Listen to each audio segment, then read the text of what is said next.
Elas não esperam, elas fazem acontecer. Elas são fortes, determinadas e cheias de propósito. Aqui, cada conversa vira uma inspiração.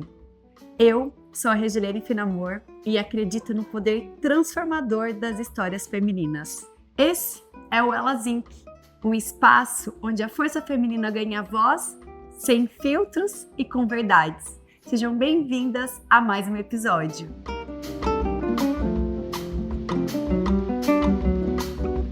E o episódio de hoje tá pra lá de especial. Eu tô recebendo aqui uma das pessoas que mais me inspira e me inspirou nessa vida. Eu vou até me emocionar. Ela que representa assim, uma força feminina muito grande. Por onde ela passa, ela espalha força, coragem e aquele afeto. Aquela pessoa que te acolhe da melhor forma que pode te acolher. Ela tem uma história de vida assim incrível. Ela é mãe de 5, podemos dizer assim, avó de 2. E assim, ela carrega, assim, é mãezona de vários. Hoje eu estou recebendo a Roberta que é uma das minhas amigas mais incríveis, que me conhece assim como muitas pessoas não me conhecem, e que eu tive o privilégio de ser uma das minhas apoiadoras profissionalmente, uma das minhas mentoras.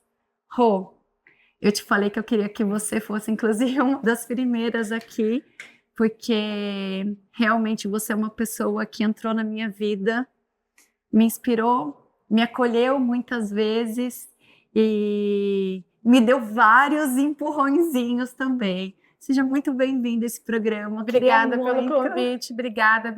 Boa tarde a todos. Fico muito feliz e honrada em poder estar aqui com você. De verdade, assim, é uma troca.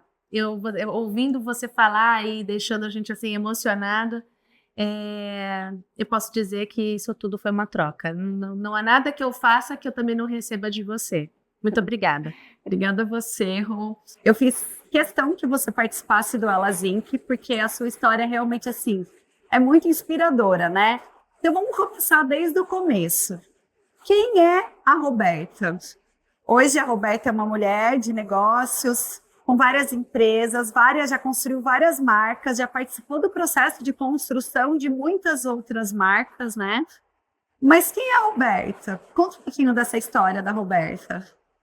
Bom, Rê, primeiramente eu fico muito lisonjeada com tudo que eu ouvi de você. O coração até fica mais quentinho.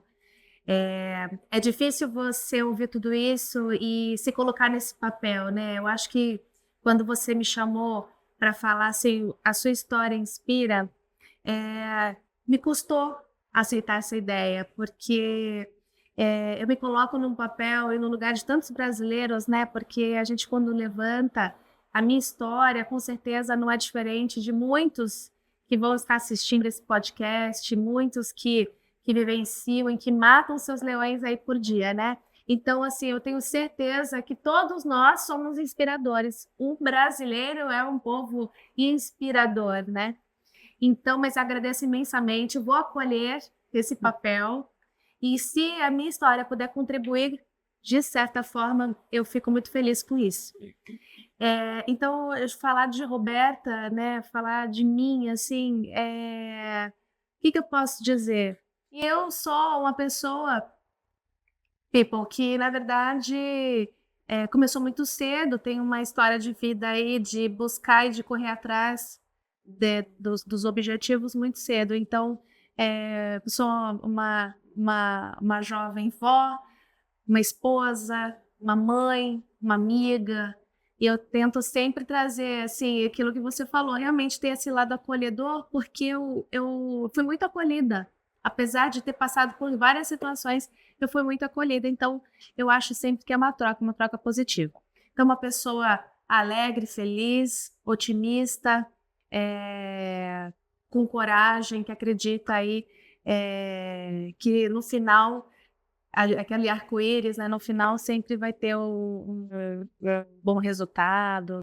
E eu falei aqui, né, da Roberta, que tem 5 filhas. Gente, é porque assim, eu com uma já mal consigo dar conta de tudo.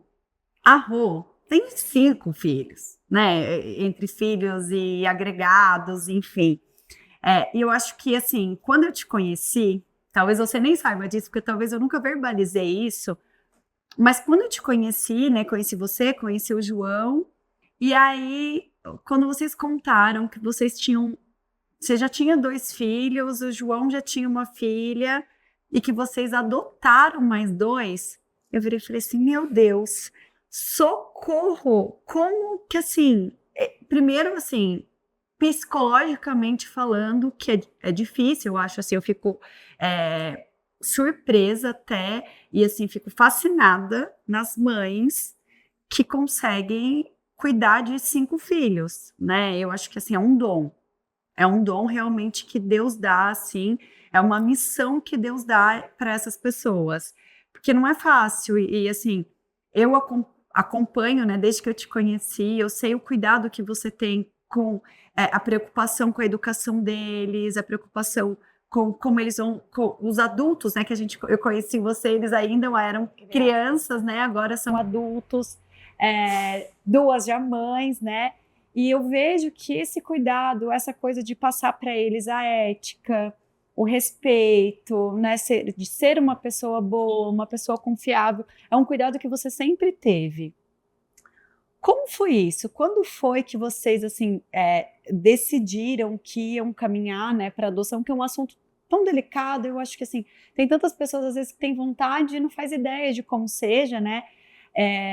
E aí, falando um pouquinho mais, a gente vê muita coisa linda no Instagram, mas às vezes a gente não entende os desafios, né? Porque a gente tem desafios no nosso dia a dia, né? Com certeza, com certeza. Então, Rê, eu acho assim, entendendo melhor o porquê nós estamos aqui batendo esse papo, eu percebo até na sua fala e pensando até nas respostas, né, no que eu preciso pontuar dessa história, eu vejo que realmente isso é um grande aprendizado. Eu acho que quando a gente vai fazer, vai pensar na adoção, ou seja lá em qualquer ponto da nossa vida, não tem uma receita de bolo, né, certa. Ninguém sabe, ninguém tem uma bola de cristal para saber se aquilo vai dar certo, se não vai. Tudo é muito desafiador, mas tudo, para qualquer assunto. Aí a gente falando da adoção, não havia, tanto eu já tinha 2 filhos, né, o João já tinha a Letícia, quando nós nos casamos, e 6 meses depois nós fizemos a adoção da Raquel e do Daniel. Ele com 1 ano e meio, ela com 6 anos, nós já éramos voluntários, né, de um abrigo. Nós já trabalhávamos com voluntariado antes mesmo do abrigo, a gente já fez um voluntariado com asilo, e então já estava meio que enraizado na gente esse lance essa questão da ajuda, né, de ajudar o outro, o próximo, a gente poder também retribuir um pouquinho do que a gente recebe. Então isso também faz um pouquinho parte da minha trajetória. Quando a gente, mesmo noivos, a gente optou pela adoção, quando a gente adotou 6 meses depois, já estávamos no processo, né? Então a gente casou, a gente já conhecia as crianças, a gente já era voluntária desse abrigo, a gente já acolhia não só eles 2, como outras 20 crianças. Então pra gente, se eu pudesse, eu levava todas, né? Mas não dava, a gente pôde fazer a história de 2. E realmente, se você pensar em todo o processo, ninguém faz uma adoção, porque é desafiador. Todo mundo pensa que uma adoção, eles vão chegar e vão ser eternamente gratos, que vão ser crianças já educadas, que vão saber se portar em todos os lugares, como se eles fossem robôs. E na verdade não é nada disso, são crianças que têm uma carga emocional muito alta, são crianças que passam por um processo de sofrimento muito alto, são crianças que carregam no gene, ali no DNA deles, uma carga genética muito grande de histórias, né, de privações. Então, assim, como lidar com tudo isso? Se você for parar para pensar, você não faz. Então, por isso que eu acho que é muito importante, se eu fosse falar que existe um método ou alguma resposta do universo, um sinal, ele está dentro de nós. Então, aquilo que o coração fala, e ele fala, é porque quando o ego ele não está ali, porque você não adota uma criança para poder mostrar para alguém que você é uma salvadora, ou tá vendo, eu sou uma pessoa superior porque eu adotei uma criança. Quando tudo isso está de lado e genuinamente a gente acolhe essas crianças, a gente acolhe esse filho, eu não tinha problemas em ser mãe, por exemplo, mas eu sei que tem outras que vão ter o problema o problema da questão de não poder ter filhos. Então, assim, tá tudo bem. Mas eu não tinha essa necessidade. Foi realmente uma oportunidade de, como ser humano, já que Deus me colocou aqui, me deu oportunidades, então Ele que me use nesse propósito para também acolher outras pessoas. Então, eu sou somente uma ferramenta. E esse acolhimento com eles foi exatamente isso. Proporcionar a eles uma casa e um lar com estrutura, com direcionamento, com disciplina, com oportunidades, para que ele pudesse fazer diferente. Então essa foi a nossa intenção, o nosso amor por eles como ser humano, e não para cobrir alguma falta, alguma necessidade, porque de verdade a gente não tinha naquele momento. Então esse é o primeiro bloco, assim, né, de pensamento, de desafios em relação à adoção. Então, quando essas crianças vêm para o nosso meio familiar, a gente passa a ser a família guardiã. E existe esse papel, né, dentro do processo da adoção. Você não adota a criança já de uma vez, em determinados casos, como já são grandes, você passa pelo processo da família guardiã até que todo o processo deles seja concluído, até que a destituição, né, da família anterior saia, para que eles possam receber uma nova certidão de nascimento, receber o nosso nome. Então, isso levou 4 anos.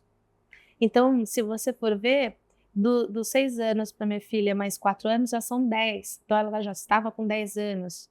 O Daniel já estava grandinho. Então, os desafios surgiram aí nesse período.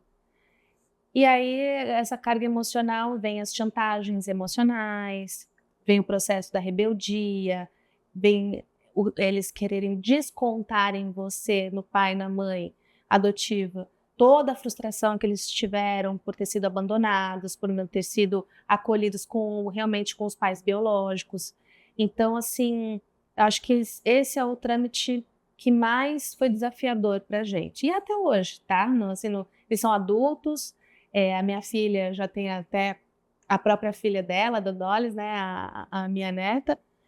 E se eu disser para você que eles não carregam uma carga emocional ali, eu estou mentindo. Eles carregam, mas eu sou muito grata pelo destino que eles tomaram, pelo ser humano que eles escolheram ser, porque muitos não chegam nesse estágio que eles chegaram. E eu acho que disso tudo que foi muito legal que você não separou, né? Teve esse outra questão que eles são irmãos, né? Isso. Então você ainda teve a questão de acolher eles enquanto irmãos, não ter essa questão da separação, né? Que eu acho que é uma das coisas que me chamou bastante atenção quando a gente se conheceu, isso. Você já tinha filhos, exatamente isso que você relatou, né? Não era de uma falta, pelo contrário, talvez era de um excesso de amor que vocês ainda não tinham mais para dar para mais pessoas, né? E nesse processo todo da maternidade, né? Você, né, com um desafio, eu acho que tinha ali um desafio, né, de normal, de filhos, né? Você tem um desafio normal ali, diariamente a gente tem desafios. Aí você tinha um desafio de conciliar 2 famílias, tinha um desafio de conciliar as questões do relacionamento com a adoção, né? E além de tudo, trabalho, além de tudo, a Roberta em si, o casamento. Como que foi para equilibrar tantos pratinhos? Primeiro eu preciso trazer um personagem importante para essa história, que é o meu marido, né? Então, o João, ele foi um parceiro muito incrível nessa jornada. Ele comprou todas as ideias, então nós abraçamos juntos. Então, eu não falo que o João adotou só 2, ele adotou 4, né? Porque quando nós nos casamos, eu já tinha 2 filhos, né?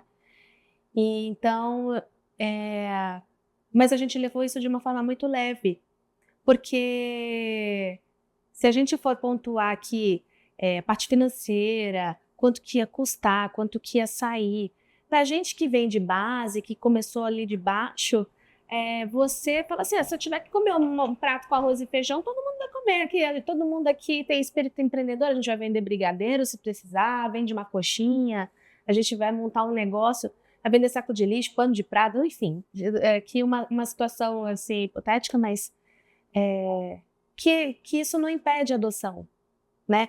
Então, assim, a parte financeira, eles não estão focados nisso, eles não entendem ainda, de muito novinhos, esse processo. Então, o que a gente fez? Primeiro, conversamos muito com os nossos filhos, falamos sobre a ideia de trazer mais 2 crianças. Eles acharam o máximo, porque criança, eles são agregadores, né? Então, para eles não houve essa parte de ciúmes, nem de dividir papai, nem de dividir mamãe, não houve esse cenário, não. Eles foram muito acolhedores. Conversamos com a nossa família, porque esse também é um ponto muito importante de ser dito. Porque quem quer fazer uma adoção, ela não faz uma adoção sozinha. A família, ela também precisa fazer essa adoção. Tem um papel fundamental, né? Muito, muito, porque essa criança, ela vai precisar desse amor dessa avó, ela vai precisar do amor desse avô, dos tios, dos primos, das tias, enfim, é muito importante esse acolhimento. Então, se você pensa numa adoção e a sua família não, se sua família não acolhe, se sua família... isso é uma das coisas que eu pensei muito. E se me falta? E se eu não estiver aqui amanhã? Como que vai ficar? Como fica? Então, essa preocupação eu tive bastante. Eu sabia que a minha família, nesse ponto, não deixaria eles desamparados, né? Então, a gente trabalhar aí, fazer com que... Mas eu estava muito confiante que isso não aconteceria, porque a gente tem uma fé, uma força que impulsiona. Então, quando você está no caminho certo, as coisas não patinam, elas não declinam, você não se sente inseguro, muito pelo contrário, você se sente fortalecido em realmente dar esse passo. Então, a gente ouve esse diálogo com os filhos, com a família, muitos diálogos entre eu e o João, para que a gente trouxesse essas crianças. E assim, dessas conversas eu falei para ele, a gente precisa ser muito focado, porque tem um ponto que ele precisa ser inegociável. Qual que era? Fizesse chuva ou sol, essas crianças não seriam devolvidas. Porque dentro do nosso voluntariado, isso é muito comum acontecer. A devolução de crianças. E essa frustração deles de serem devolvidos para a instituição abrigo, para o Estado. Então, assim, como que você já não foi amado você já foi na cabeça deles, né? Já não fui amado pelo meu pai e pela minha mãe biológica. Aí eu vou ser devolvido, minha segunda chance de ter um papai e uma mãe. Eu vi isso, eu presenciei em uma das visitas ao fórum, uma criança de 4 anos ser devolvida. Estava 6 meses com o casal, já chamava eles de papai e de mamãe. Essa criança chegou com a mala dentro do fórum, essa criança chegou aos prantos, chamando mamãe, mamãe, e essa mãe simplesmente entregou como se estivesse devolvendo uma mercadoria. Então, assim, isso foi um dos pontos da nossa conversa, que fizesse chuva ou sol. Isso era um tema inegociável, com todos os problemas que poderiam vir e que a gente poderia passar. Isso estava bem definido entre nós. Independente do relacionamento. Isso era uma condição que foi bem estabelecida entre nós. E foi isso que deu certo, porque a gente foi muito focado. Eu falo isso para ele até hoje. Eu falei, nossa, 22 anos passaram-se do nosso relacionamento, né? Desde o início do nosso relacionamento. E a gente, parece que foram 22 dias. Voou. E foi muito leve, foi muito prazeroso essa parceria, né? Que nós tivemos juntos. E ele foi um pai incrível para as crianças. Até hoje. Eles brincam que falam, mãe, se você se separar do papai, eu vou ficar com ele, né? Porque ele sempre foi um pai incrível, né? Ele realmente fez um papel assim, de provedor, aquele papel, aquela presença, né? ali foi a presença masculina ali dentro da família. E aí a gente foi coordenando as coisas aos poucos, de forma natural. Porque tudo, se você for ver, tudo é difícil, tudo sobrecarrega. Então, assim, como fazer com que as coisas fluíssem? Primeiro, gostar do que faz. Ou seja, você foi lá, você tem 3 filhos, você vai lá, adota 2, você não sabia que ia ter trabalho? Você não sabia que ia ser sobrecarregado? E eu escutei uma vez de um guru muito incrível, chamado Carlos Rosa. Ele fala, nós somos responsáveis pelos nossos problemas. E ele tem razão.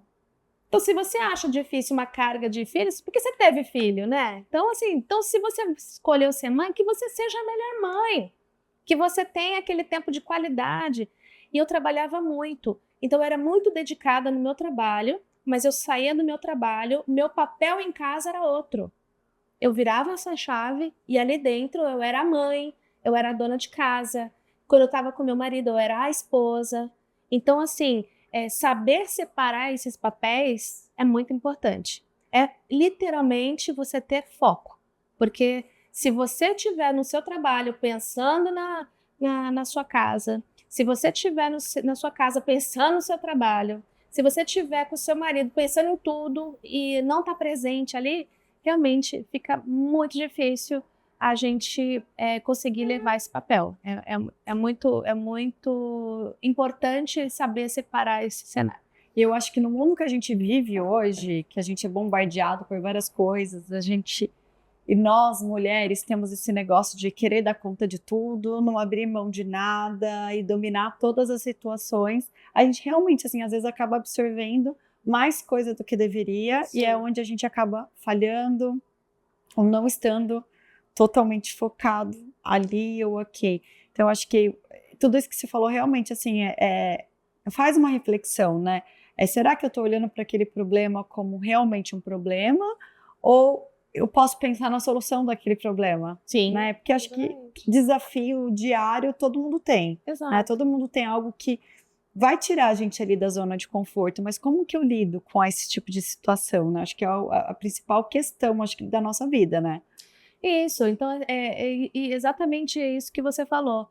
Lidar com isso de forma leve, de forma feliz, não achar um problema para cada solução já te ajuda muito. Então, esse cenário ele é muito importante. E também essa parceria, ela é algo ideal. Você precisa buscar uma ajuda. Se você não vai ter o manual, a receita do bolo que falamos lá no início.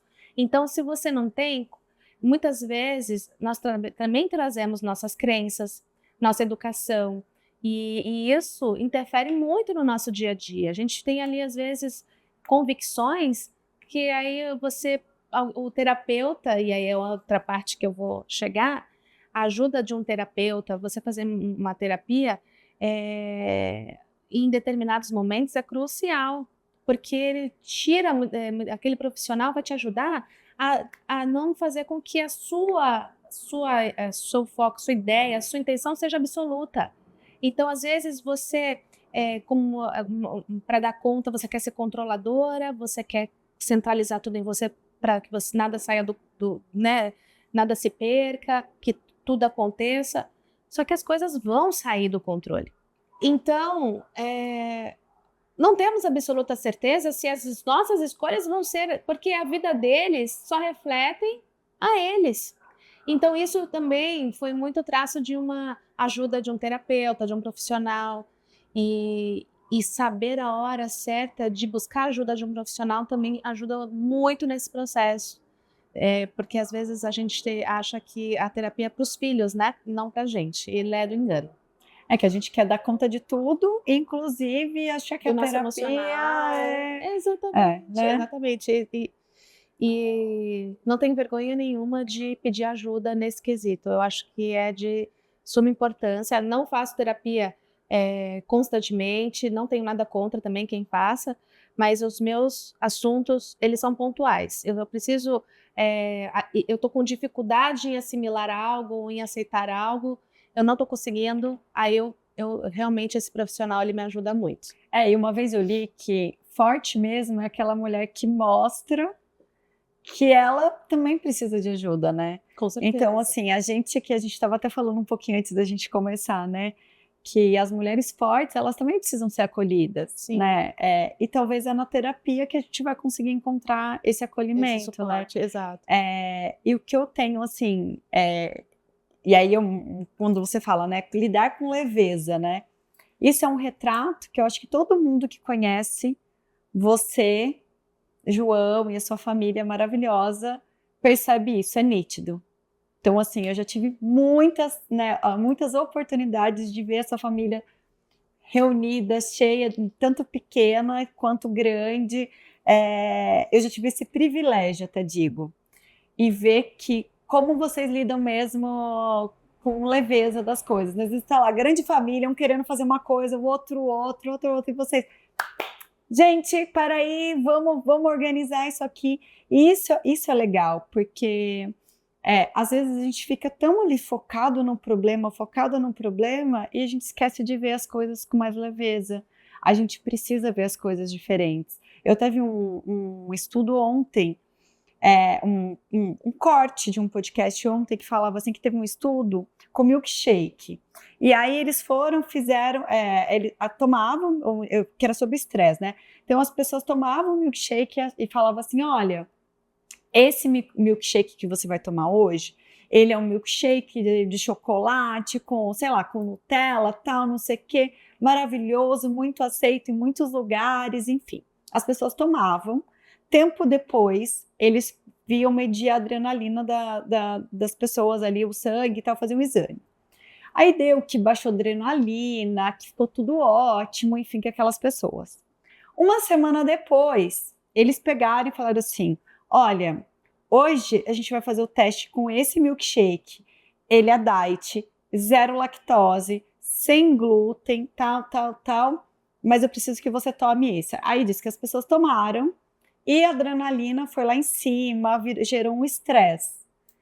Resumo, era o mesmo milkshake. O que mudou foi a percepção das pessoas. Então, às vezes, aquele problema ali, ele não é tanto problema assim, mas é como eu reajo diante daquela situação.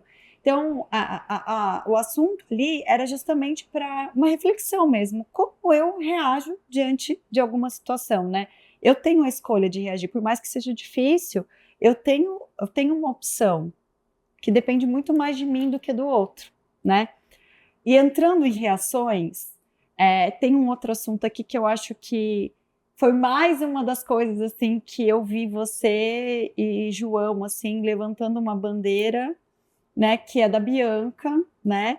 Você tem uma filha que quando eu conheci vocês era o João Guilherme e eu me lembro um dia que você trabalhava lá fazendo consultoria, a gente saiu para almoçar, que foi quando você começou ali a descobrir essa nova fase, esse novo momento, esse novo desafio, eu acho, né? Porque por mais que a gente tenha contatos na sociedade, é diferente quando acontece dentro da nossa casa, né? Sim. E hoje eu vejo assim, a Bianca trabalhando com vocês, né? Tipo, uma relação assim maravilhosa.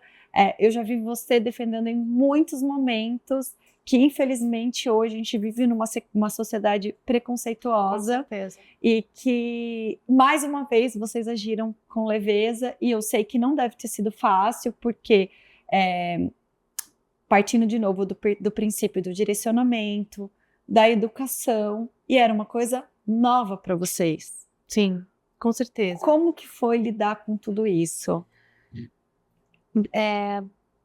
Com o crescimento das crianças,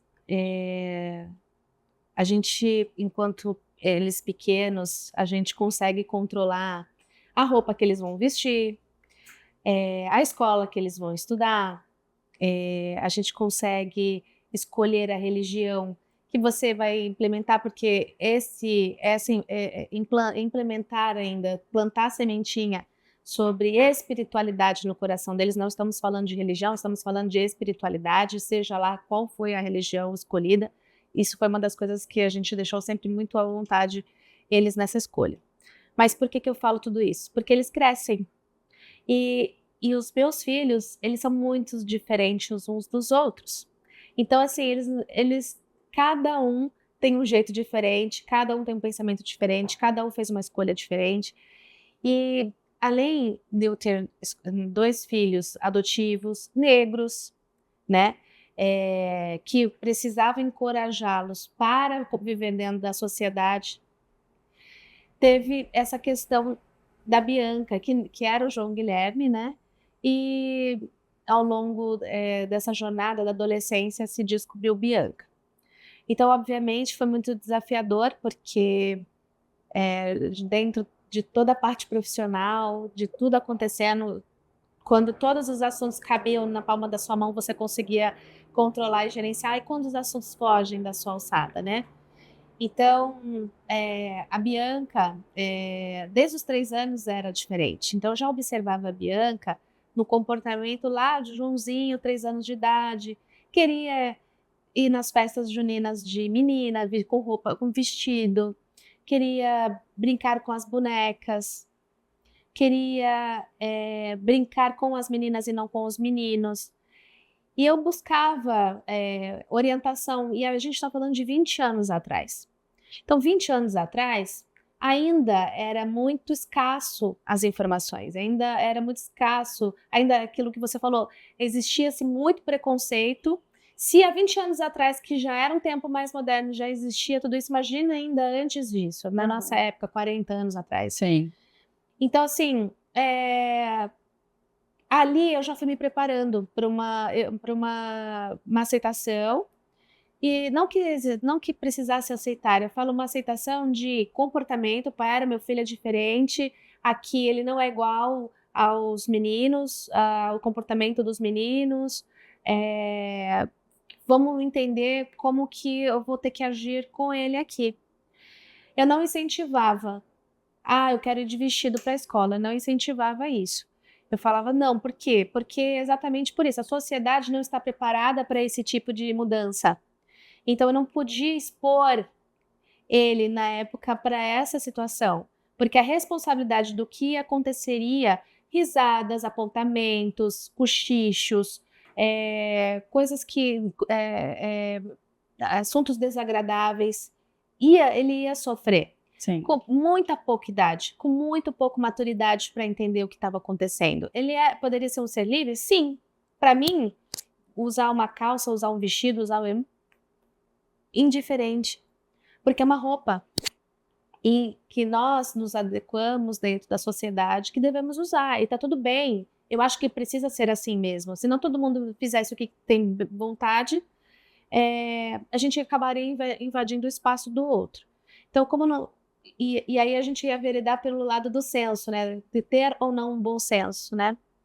Voltando aqui sobre Bianca, então meu lado era mais construir, fortalecer ela, porque ela ia enfrentar do que qualquer outra coisa.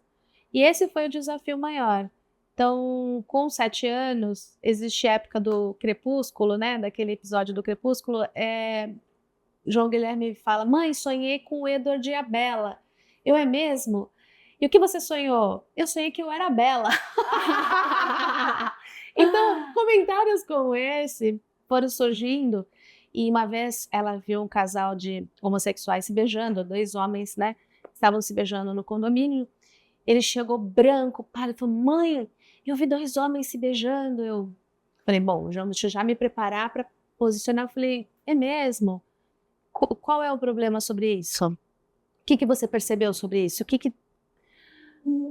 Mas mãe, não pode. Eu falei: não, e se eles se gostam, qual é o problema, né, de estarem juntos? Eles estavam brigando, discutindo, eles estavam fazendo algo muito desrespeitoso, eles estavam ali no momento, tudo bem que talvez não fosse nem o local para se fazer, mas eu falei: não estavam se acolhendo ali?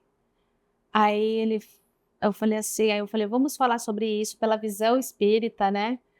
Que eu falei que às vezes, aí eu contei uma história que às vezes um deles poderia ter sido uma mulher em outra vida, e que esse espírito nasceu num corpo masculino para vivenciar a experiência dessa encarnação. E aí eu usei o método religioso para essa conversa. E aí ele virou para mim e falou assim: mãe, então eu acho que eu fui mulher em outra vida. Nossa. Então ter a coragem de falar isso.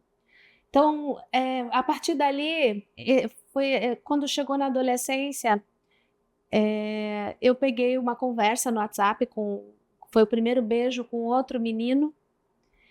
E aí eu sentei, abri a conversa e falei: quando você ia me contar? No momento ele ficou muito nervoso, muito abalado, porque eu vi, não estava preparado para me contar, mas entendeu que ainda não tinha a liberdade como ele falou, a privacidade, né? De ter um Insta fechado, ou um Facebook fechado, ou as conversas que eu não pudesse ver. E aí ele falou que ele estava apaixonado por esse menino, e aí eu achava que meu filho então seria um gay. Mas ele falou: mas mãe, eu não sou gay. Eu sou uma menina. E aquilo na minha cabeça? Eu não conseguia entender a diferença. Eu sou uma menina, eu sou gay, então isso foi assim, muito confuso. E eu não tinha onde buscar recurso de informação. E eu acho que você falando tudo isso é muito legal, porque ainda eu acho muito precário. As pessoas não falam sobre isso. As pessoas não. Talvez o seu depoimento vai ajudar uma mãe que não sabe conduzir algo que também esteja passando, que às vezes não tem nem coragem de sentar e conversar. Porque acho que muitas mães talvez não consigam sentar para ter essa conversa, não consigam ter esse diálogo. Exato. E então eu fui com a cara e coragem e fui tentando entender quem era o meu filho, conhecer uma pessoa que também ele não conhecia. Porque quem era João Guilherme? E aí foi a partir daí que ele quis fazer a transição, ele quis virar uma menina. Aí eu achava que eu estava com problemas, todos os meus problemas vieram depois disso, porque qual que era a referência que ele tinha? Infelizmente, e aí agora a gente traz uma pauta social para essa conversa, as referências que ele tinha de mulheres trans eram marginalizadas. E por quê? Porque ninguém contrata uma trans, um homem trans. Ninguém contrata, elas não tinham emprego, a família não aceitava e colocava para fora de casa, então tiveram que aprender a sobreviver na rua, no meio da violência, sem dinheiro, se prostituíam, e a referência que ela tinha de mulheres trans eram as marginalizadas. E foi aí que eu me vi numa questão perigosa, porque eu falava assim: não é esse ponto de percepção. O seu ponto de percepção está certo, de acolhê-las e da gente trazer para a sociedade essa pauta, mas você não precisa estar no meio delas ou ter a vida delas para que você seja aceita na sociedade. Aí é que está o seu papel. É mostrar exatamente o contrário, que a sua família te acolheu, que você tem uma família que te acolhe, você poder trabalhar. Você pode trabalhar. E assim como ela trabalha comigo hoje, ela também já saiu a campo para trabalhar em outros locais, mas no começo, tinha cliente que falava, se errasse um pedido, por exemplo, no restaurante, o cliente falava assim: isso que dá ser atendido por uma pessoa como você. Então, ou seja, essas falas ainda são muito tristes e muito recorrentes, né? Ouvi um cliente falar: nossa, nunca vi uma de perto, como se fosse um ser de outro planeta. E eu acho que até a questão da violência, né? Eu lembro que uma vez a gente estava jantando, eu acho, e a Bianca, era um final de semana e a Bianca ia para um show. E eu lembro de você mandar uma mensagem pedindo para tomar cuidado na hora de ir embora, para não ir sozinho, para pegar o metrô, tal. Porque se ela vai sozinha, o que podia acontecer? Alguém podia machucar, enfim. Porque é o que acontece, ainda acontece. E é triste isso, né? E eu me lembro desse dia, de você tomando esse cuidado, assim, que é uma preocupação que a gente não deveria ter, né? Hoje, nós conseguimos ver nos locais com mais frequência, dentro de um shopping, as mulheres trans trabalhando, os homens, você consegue ver no metrô, você consegue ver dentro de um restaurante, você consegue perceber o quanto essa mentalidade já mudou e o quanto as pessoas estão podendo ser quem elas são. Estão podendo se acolher dessa forma, porque já não é fácil você estar dentro de um corpo que você não se identifica, fazer toda essa transformação. Então, assim, aquele ser, ele precisa de muito acolhimento e de muito carinho, né? E aí, realmente, ela, nessa época, existia muito ataques a gays, a homossexuais, às mulheres trans, aos homens trans, enfim. Eles viviam ameaçados. Isso a gente via na mídia o tempo todo, né? Uhum. Então, não estamos falando de um passado tão longe, tão Não, distante, né? A gente está falando de algo muito próximo. E eu realmente tenho até hoje, tá? Quando eu falo que vou viajar, hoje, a gente usa o rastreador para eu poder ter a segurança de que ela está bem, porque com ela a preocupação é redobrada com os cuidados, né? Então, às vezes, ela vai sair, ela vai no cinema, e ela não mora mais comigo. Hoje ela mora sozinha, hoje ela é uma mulher independente, mas eu sempre tá ali por questões de segurança, eu não monitoro ela, não questiono os lugares que ela vai, mas ela tem ali o ponto de Mas é referência uma no celular. preocupação mesmo, Exatamente. né, de mãe, pela situação que a gente vive, Hoje. ainda vive hoje, Exatamente. E é isso, Rê. Então, assim, qual que foi o meu papel de instruir Bianca? Quando ela se reconhece como Bianca, quando ela se reconhece essa transformação do masculino para o feminino, ela tem nuances, né? Então, como é ser mulher? Como é se portar como mulher? Como é falar como uma mulher? Então, essa referência, ela precisava dessa referência, né? E ela precisava entender que ela tinha uma voz dentro da sociedade, porque ela estava acolhida ali. Então, ela podia trabalhar, sim. Ela ia estudar, ela hoje ela faz a faculdade, ela faz inglês, ela transformou aquele cenário marginalizado, aquela referência que ela tinha, em outras possibilidades. Mostrou para as amigas, inclusive para essas amigas que ela teve contato, que vamos juntas, você não precisa ficar aqui mais. Se tornou referência, né? Exatamente, você não precisa mais estar nesse papel. E além disso, eu acho que para o círculo de amizade de vocês, né? Porque eu acho que foi, assim, pelo menos, de novo, nos momentos de contato ali, até com ou clientes próximos, enfim, foi tão natural a forma que vocês absorveram, embora tivesse tantos desafios, mas, de novo, foi como vocês lidaram com esses desafios, que para todo mundo que estava ali junto foi natural também a transição.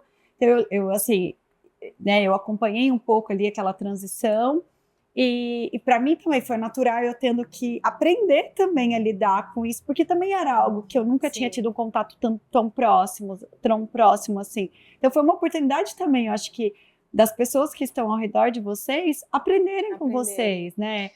De novo, a gente vive, a gente precisa entender um pouquinho do que a gente pode aproveitar do outro no bom sentido. Porque às vezes a gente fala assim, estou me aproveitando, mas está falando muito do financeiro. Do mesmo jeito que tem muita gente que quer aproveitar do outro financeiro, deveria usar essa energia para aprender o lado bom do outro, para ter um conhecimento de práticas boas, da coragem, da determinação, de como lidar com alguns assuntos, com algumas situações. Sim. E às vezes as pessoas não... Esse proveito, às vezes, infelizmente, a gente ainda não tem, na grande maioria, querendo tirar, né? E o engraçado é que eu escutei muito, o pessoal fala assim, nossa, tá vendo como ela foi castigada? Então, assim, as pautas que foram acontecendo na minha vida, eu escutei isso, assim, você ao invés de, tipo, olha como ela foi privilegiada de tanto conhecimento, né? Porque olha o conhecimento rico que você tem, assim, o quanto vocês cresceram como pessoas, como sabe? Como ser humano, com família, né? Porque depois veio 2 netos maravilhosos, mas também de surpresa ali, né? Para a vida de vocês. Sim. E, de novo, vocês lidam. E, gente, eu tô falando, né? Eu falei para que eu queria muita história dela aqui para encorajar muitas mulheres, porque são muitos acontecimentos diferentes, muitos aprendizados diferentes, e em nenhum momento eu vi essa mulher aqui desistir de trabalhar, e ela acorda cedo, vai lá trabalhar, às vezes tem 4 eventos num dia, e você vai encontrar tudo impecável, tudo impecável. A Rô se tornou referência para mim de coisas bem feitas.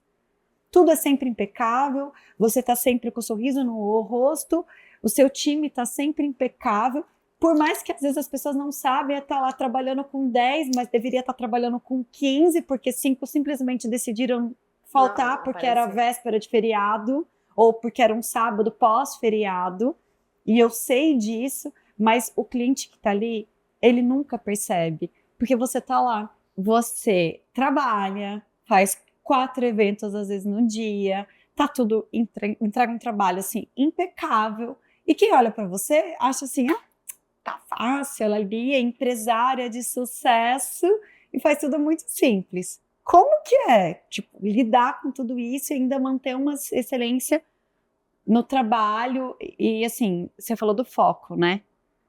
E eu acho que cada ser humano, em determinado momento da vida, ele vai ter que achar uma forma, uma receita aí para fazer funcionar, para que realmente ele consiga desenvolver esses processos com excelência, né? Vai ter falha, você não vai acertar, você falou de estar sempre com um sorriso no rosto, obviamente é aquilo que a gente passa. Mas cansei de chorar inúmeras vezes debaixo do chuveiro, achar que eu sou a pior mãe do mundo, achar que não tá dando certo, achar que meu cliente não foi atendido direito. Então, assim, óbvio que a gente se sente insegura muitas vezes, óbvio. E eu falo para você que isso não cessa. Isso é contínuo, esse processo. Então, eu achei algumas receitinhas, e uma delas é a gente não focar no problema, é a gente sempre estar focando na solução. Então, assim, quando alguém chega com alguma questão para resolver e fica muito tempo nessa questão do problema, eu não estou mais ouvindo a pessoa falar, eu já estou pensando na solução, em como eu vou resolver isso rápido. Porque eu não quero perder mais tempo, nem energia e nem me desgastar com isso. Ficar no ponto negativo, ficar se lamentando, ficar reclamando, para mim é muito pesado. Então, não funciona para mim. E aí eu me reconheci como uma pessoa que, pelo comportamento, os coléricos, né? Os coléricos são de resoluções. Eu vejo muito isso em você, inclusive, né? De quando a bola bate aí, você já está resolvendo, você não fica se lamentando muito. E é exatamente esse foi a forma que eu achei, a receitinha que eu achei para conseguir levar todos esses pontos que você colocou de uma forma tranquila e com excelência, porque eu foco sempre na solução e não no problema. Isso foi para a educação dos meus filhos, isso vai para dentro do meu relacionamento, isso vai para dentro do meu trabalho, isso vai para os meus amigos, os pontos que são inegociáveis, porque às vezes o fato de você ser leve demais parece que você é good vibes, né? E não é nada disso. Você só tem um ponto de percepção que não te mina a energia, não fica drenando sua energia. Então, só que aquilo daqui a pouco chove para cima, chove para baixo. Você não está sentindo nada, aí você fala, calma, não dá para ser assim.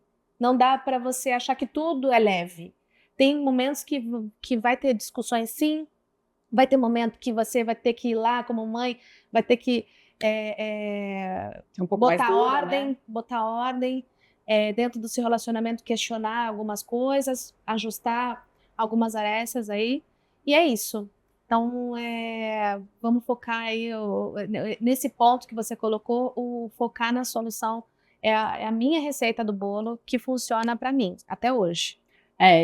Eu comecei a focar muito nisso também, porque é isso, acho que você ficar ali remoendo, enfim, é um tempo que você perdeu de algo que você já poderia fazer, né? Então, isso já é uma dica para quem está assistindo aí, foca na resolução, porque já aconteceu, né? Até porque, gente, a Rô nunca erra. Essa eu tinha que falar. Gente, quando eu conheci a Rô... Eu não errava até aí. Quando eu conheci a Rô... Ela não esquece disso, vou deixar isso bem claro. Eu preciso contar isso, né? Então, eu era ali a gerente de marketing, né, de uma empresa que a gente trabalhou. Foi bem desafiador pra gente. A gente cresceu 200%, envelhecemos 30 anos. A gente, na realidade, eu tenho 20, ela 22. Mas a gente tem essa cara aqui mais velha, porque a gente envelheceu muito nesse trabalho, né? A gente, é que a gente não pode contar, mas a gente já passou por... Acho que foi uma das coisas que, no lado bom, foi uma coisa que uniu a gente. Foi. Porque a gente passou por muitos desafios. Foram muitos dias, 11 horas, 11h30 da noite, a gente no escritório, quase chorando. Tinha dias de eu ver a Regilene com uma veia saltada aqui na testa, assim, ó. E eu olhava pra ela e falava assim, o que tá acontecendo?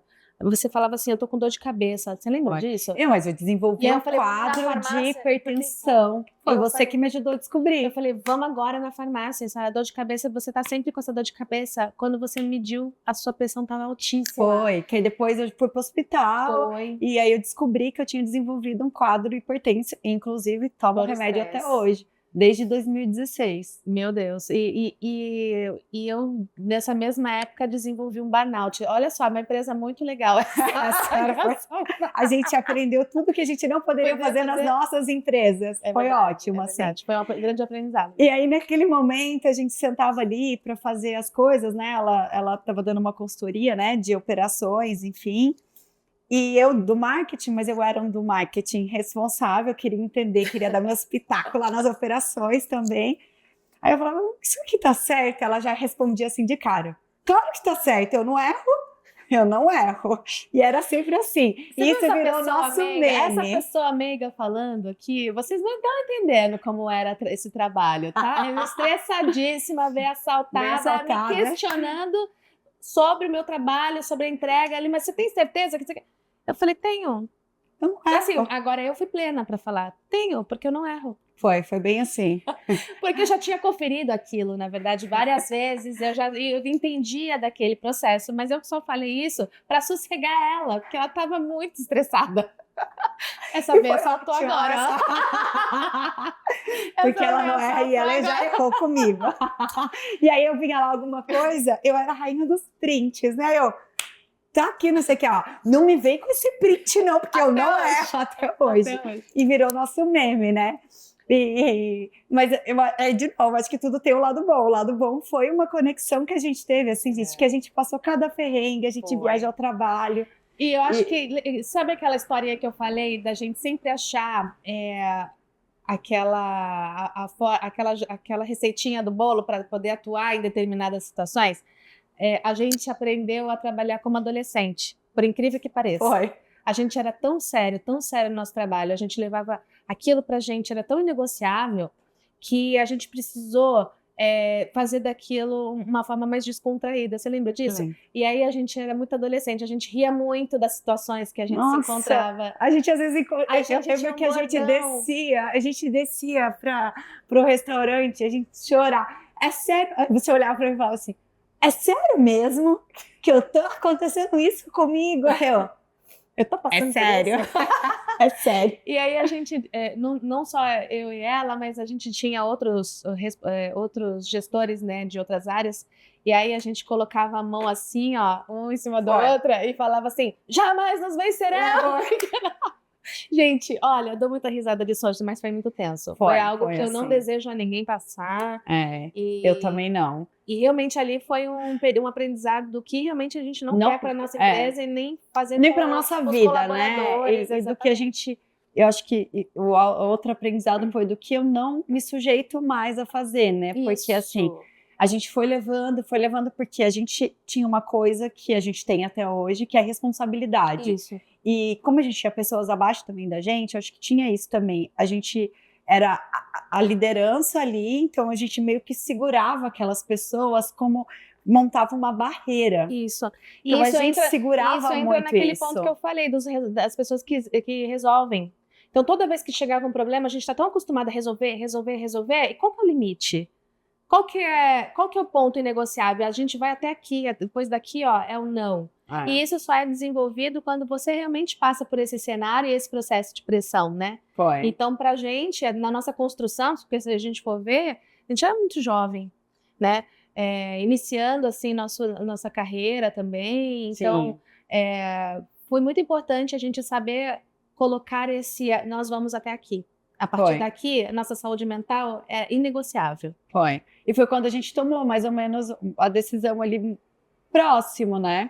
Foi. E foi quando também surgiu a agência. A agência vai, isso a gente está falando de 10 anos, a agência vai fazer 10 anos. E o Casa Tua, né, que foi o primeiro cliente ali seu com a gente. Sim. E você foi uma das incentivadoras, né? Eu lembro que eu já atendi ali o salão de forma, né, das meninas ali de forma que já vieram também aqui no Elas Inc.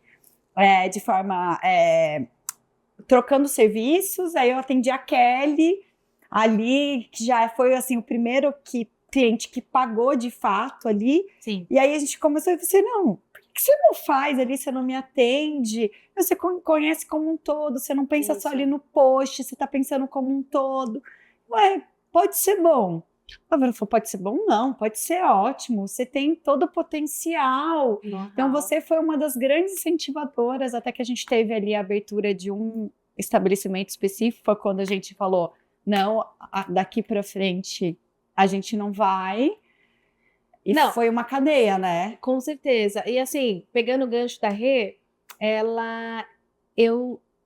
a gente brinca aqui, né, com essa história de você não erra, né? E dentro do nosso trabalho estressante, gente, eu admirava e admiro, né? Muito o trabalho da Regilene. Então, assim, eu era apaixonada pelo trabalho dela, como ela entregava, a forma como ela conduzia o time. Eu falava assim, nossa, essa empresa pode não ir para muitos lugares, mas o marketing... O marketing é bom. vende. Então, assim, era impressionante porque a gente eu conseguia enxergar um lado e eu conseguia enxergar o lado que os clientes viam através do marketing. E eu achava aquilo incrível. Assim, realmente, eu já falei isso para você e repito, eu sou sua fã, mas assim, a minha admiração começou pelo esse trabalho que nós executamos e assim, eu sinto grande prazer em trabalhar com pessoas inteligentes, com pessoas que eu aprendo, com pessoas que agregam, com pessoas que me desafiam.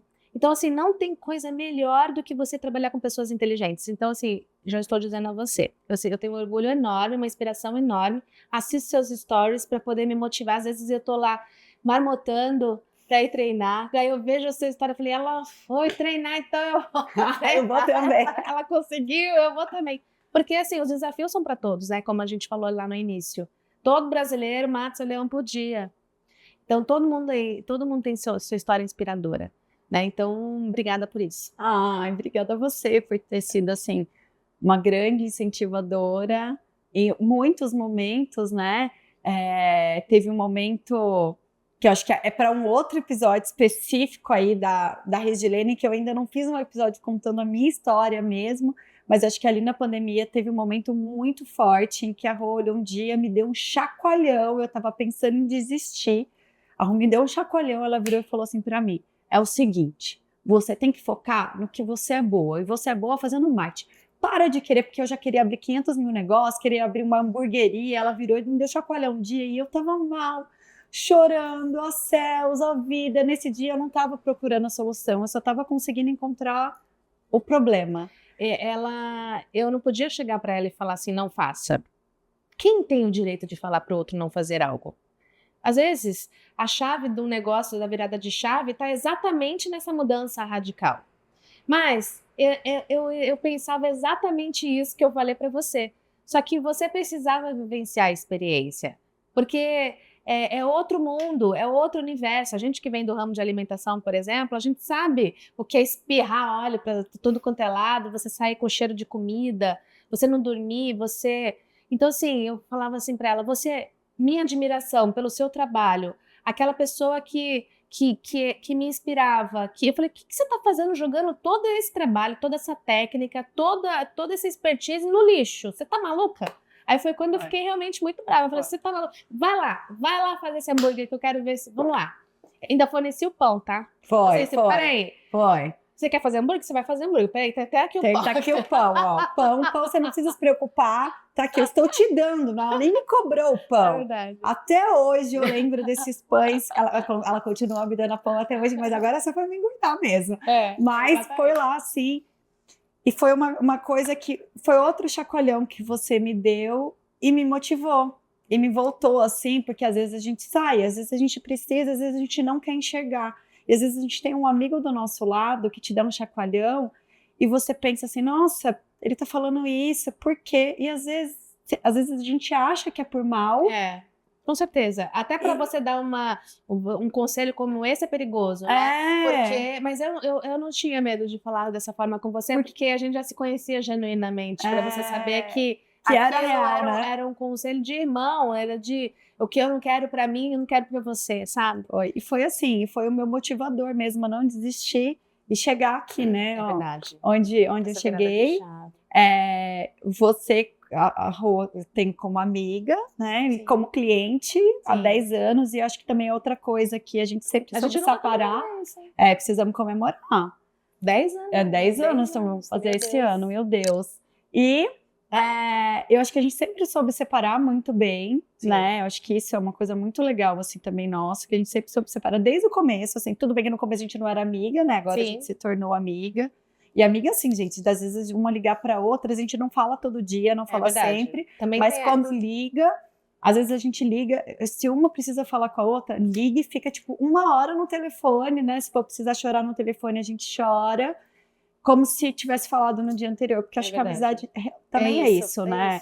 Você ter esse momento, e quando você encontra, às vezes a gente encontrava no evento, a gente amava quando a gente fazia evento juntos, porque era o nosso momento junto, a gente se abraçava assim, não precisava falar nada, mas um abraço, ele é o suficiente para passar uma energia, passar um carinho, às vezes era uma mensagem num direct do Instagram, isso acontece muitas vezes, ai Pipo, te amo, não é? Então isso também é uma outra dica, assim, não tem problema nenhum você não estar com seus amigos, com a sua amiga todo dia, mas às vezes uma palavra que você manda de incentivo pode mudar o dia dela, não é? E você mudou meu dia várias vezes. E eu acho essa nossa energia, essa nossa troca muito maravilhosa. E eu te agradeço muito por isso. Muito. Inclusive, esse encontro de hoje, ele já está tentando ser agendado há muitos dias. Isso é verdade. E a gente não conseguiu priorizar isso, porque justamente a gente tem tanta coisa fazendo, né? Sim. E às vezes a gente estava falando também isso hoje um pouquinho antes de começar, do quanto é importante às vezes a gente tirar um tempinho pra gente, né? Pra bater um papo com uma amiga, pra tomar um café, tomar um vinho, chorar. Às vezes a gente precisa só de um colo. Sim. E assim, nessa questão do que você fala muito sobre você inspirar. Essa palavra ela é perigosa se você for levar ao pé da letra, porque ela te traz um peso de preciso ser forte o tempo todo porque alguém está se inspirando em mim, ou eu preciso fazer... Não, a gente não precisa de nada. É exatamente em ser quem somos, exatamente na nossa fortaleza e na nossa fraqueza, é exatamente nesse ponto que eu acho que é o inspiracional. É saber que pessoas reais choram, que pessoas reais sentem, que pessoas reais falham, que pessoas reais não vão conseguir, muitas vezes, chegar num objetivo, vão quebrar a dieta, não vai conseguir chegar, ou daqui a pouco, num outro momento, consegue. Enfim, que realmente todo esse cenário do inspirar, ela precisa ser muito claro para a gente, precisa ser muito claro na cabeça das pessoas. Né? Para que ela possa fazer realmente daquilo um meio de vida e não de morte. Porque quando a gente se vê na rede social, a gente só mostra o nosso melhor. Eu não fico lá na rede social me lamentando, eu não fico lá na rede social colocando... Apesar que também não vejo que também seria um problema isso. Mas a gente só mostra a nossa melhor versão, a gente só mostra aquilo que a gente tem de bom. A gente só quer agradar, né? E isso é muito perigoso, de certa forma. Esse ato de inspirar, quantos influenciadores mesmo a gente não viu que com tantos mil seguidores acabava, né, atentando contra a vida e tudo mais. Então, ou seja, ali dentro tinha um ser humano que também precisava ser acolhido. Aquele ser humano também precisava de uma inspiração, precisava buscar essa ajuda. E é isso. Eu estando aqui, um pouquinho da minha história, mas mais do que nunca, essa proximidade, essa preocupação, esse apoio emocional que um dá para o outro, fora de câmeras, fora de internet, fora na nossa vida real, é o que conta muito e é muito importante. Então, assim, hoje eu sou muito grata. Se eu cheguei onde eu cheguei com apoios, eu cheguei com pessoas. Por isso que ela fala assim, ela é acolhedora, porque eu recebi e recebo muito acolhimento, né? E eu acho que é esse o nosso papel. Se Deus chegasse e entregasse para alguém aqui uma cartinha do que cada um tem que fazer, uma missão, eu acho que essa é a nossa. A gente precisa, vamos fazer o que precisa ser feito. Vamos ser instrumentos do universo, né? Nessa questão de trabalhar com a humanidade, de saber como a gente pode ser útil para o outro, porque é isso, precisamos ser útil para o outro, seja sendo o seu melhor ou sendo o seu pior, porque às vezes os algozes também são necessários para uma evolução. Às vezes você precisou ser quantas vezes você dura com alguém para que aquela pessoa ela teve de você o seu lado o seu lado, aquele lado que você não queria pôr para fora, mas você precisou para que aquela pessoa também crescesse. Também evoluísse, então, tudo é importante, né? People, nós estamos caminhando para o final. Eu queria agradecer muito seu momento aqui comigo, de ter topado fazer esse bate-papo. E tem mais coisas aí nessa história, a gente nem faltou falar das meninas. Não, é muita coisa, nós vamos ter que fazer mais bate-papo. Eu falei para ela que ela veio para a Zinc, que eu quero que ela vá para o RF Talks, porque eu acho que você tem muita coisa rica, inclusive para dar de dicas de comunicação, né, voltado aí pela sua experiência vasta, porque a Rô trabalhou 18 anos no Outback?